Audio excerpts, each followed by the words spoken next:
Hey everyone, welcome back to another video. Today's video is going to be clarifying the differences between narcissistic personality disorder and dismissive avoidant attachment style. Stay tuned.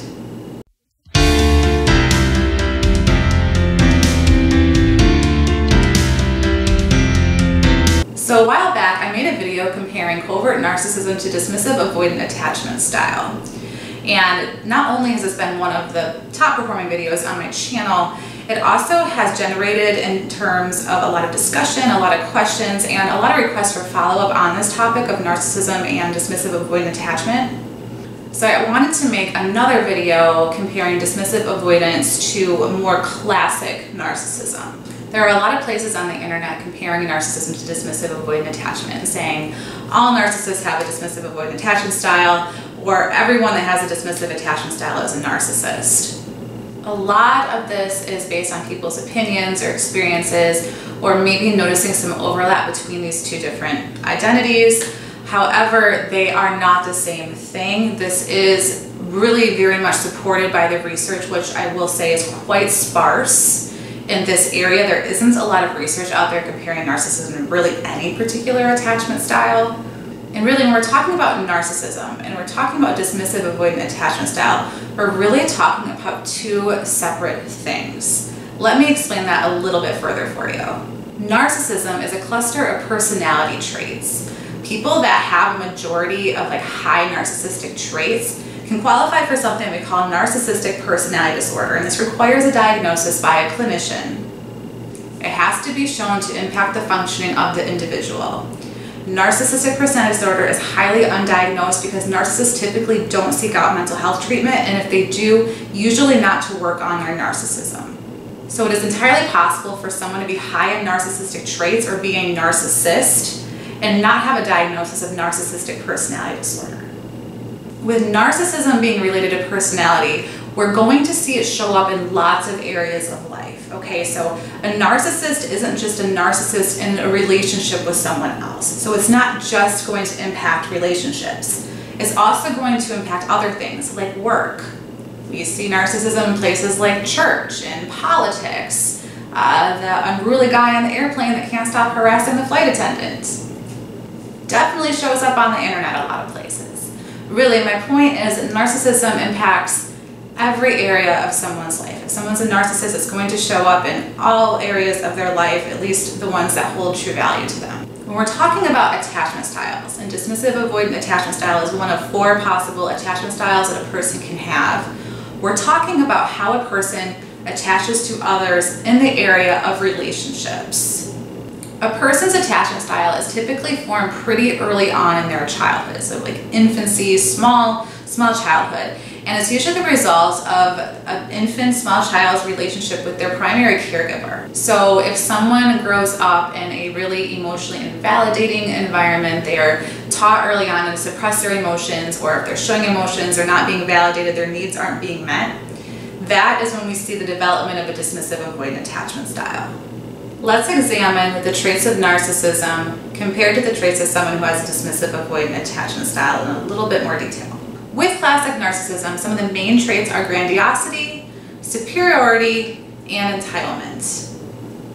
Narcissists are grandiose. They have this idea of their life being much larger than it usually is. And because narcissists are grandiose, this really feeds into a sense of superiority, being above other people, and also entitlement, feeling that they're more deserving of things than other folks might be. And again, we see this show up in all areas of life, not just relationships. And this idea that they're grandiose and superior and entitled really needs to be reinforced for the narcissist because they're unable to internally validate. They require external validation from sources of supply.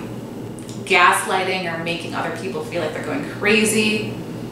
They have the inability to take any blame. They almost always place blame within others for anything going on in their life. This is something that we could go on and on about, but I do have a video that is completely dedicated to narcissistic traits, so I'll make sure that I link that below. Now, with dismissive avoidant attachment, we don't see grandiosity. We typically don't see entitlement or a sense of superiority in people that have a dismissive avoidant attachment style. Being in the spotlight typically isn't their thing, and they tend to shy away from this. They also don't intentionally engage in manipulative behavior like narcissists do. Narcissists manipulate others in order to get that supply. People who are dismissive avoidant, they can engage in harmful behaviors that their partners perceive to be very, very hurtful. That is very true. When someone with a dismissive avoidant attachment style engages in behaviors like stonewalling, so like pushing people away, kind of keeping a wall up between you and the other person, it can definitely foster a sense of disconnection and be very hurtful to their partner. And they do this to protect themselves. It's not about intentionally hurting their partner, it's more of a self-protection mechanism. Because when a dismissive avoidant is feeling emotional overload, they're feeling vulnerable, they're feeling too seen, they tend to shut down and shut out. Another way that we can distinguish the difference between narcissism and dismissive avoidant attachment is to really look at the value systems of narcissists and the value systems of dismissive avoidance. And they are quite different from one another. Narcissists, especially classic narcissists, tend to value things like power, status, superiority, finances. They value control. They're very driven, they can be very ambitious. And while sometimes people with dismissive avoidant attachment can share some of the values as associated with narcissism, they often have a different set of values. So someone with dismissive avoidant attachment, they'll value things like freedom, they value independence, they value self-sufficiency. They strongly value being able to rely on themselves and not other people. Relying on others makes people with a dismissive avoidant attachment style very anxious a lot of the time. And while people with dismissive avoidant attachment style can be driven and goal-oriented towards their particular set of goals, the way that they reach those goals isn't the same way narcissists reach their goals and values, right? Narcissists are way more likely to tear other people down so they can be on top. People with dismissive avoidant attachment style don't tend to do that. They value hard work, self-sufficiency. They're far less likely to tear other people down in order to reach their goals. What about behavior in relationships? So this is probably where there can be the most overlap and therefore causing the most confusion on why these things tend to get intermingled quite a bit. Narcissists can push people away in relationships. It's not uncommon. Narcissists stonewall, so they also will put a wall up between you and them to cause this feeling of disconnection. And same thing with dismissive avoidance. They tend to stonewall and put up walls a lot of the time because being in a relationship to them can be really scary and feel really suffocating. Narcissists are more likely to push people away because no one can really be on their level with them because they're so grandiose and they're so superior that they might only choose to associate with people they view as like equal in their superiority, so other like what they see as high status people. But again, the motivations behind these two behaviors are very, very different with a narcissist compared to someone who's dismissive avoidant. When dismissive avoidants push people away, as I said earlier, it's about their own protection. The things that make up a healthy relationship, such as vulnerability, connection, intimacy, trust, a lot of the times are very scary to people with a dismissive avoidant attachment style. Again, this goes back to their childhood. They were not raised in an environment that was conducive to them being able to express their emotions and get validation. They were often dismissed to themselves as children. Or they've had past relationships where their partner might have been unfaithful or cheated on them. So that really damaged that sense of trust that's needed for a healthy relationship with someone else. Therefore, someone with a dismissive avoidant attachment style often generalizes those feelings to all relationships, all close, intimate relationships, at least. A lot of times these behaviors of someone who's dismissive avoidant are very subconscious. So they're not in the person's awareness, right? So they don't realize how they're coming off their partner. They don't realize what they're doing. It's not intentionally done. Their emotional threshold and emotional needs are usually at a much lower level than someone who is a secure attachment style, and definitely compared to someone that has an anxious attachment style. So they can go further on less gas, so to speak, less emotional gas. Oftentimes people who are dismissive avoidant, one of their core beliefs is that there is something wrong with them, that they are somehow flawed in some way, and they aren't really consciously able to really understand what that is. They feel different compared to other people. But a narcissist, on the other hand, especially a classic grandiose narcissist, has this idea that they are amazing, usually. So there's another key difference between the two. Narcissists see relationships for what they can get out of them for themselves. They see people on what type of supply can this person give me? How can they feed my ego? Dismissive avoidants don't look for their partners to feed their egos. They might like hearing nice things about themselves. I think that's the case for most of us. However, it's not a requirement. It's not something that they need. It's not something that they're going to overtly seek out like a narcissist will. One of the core fears of a dismissive avoidant is the fear of abandonment.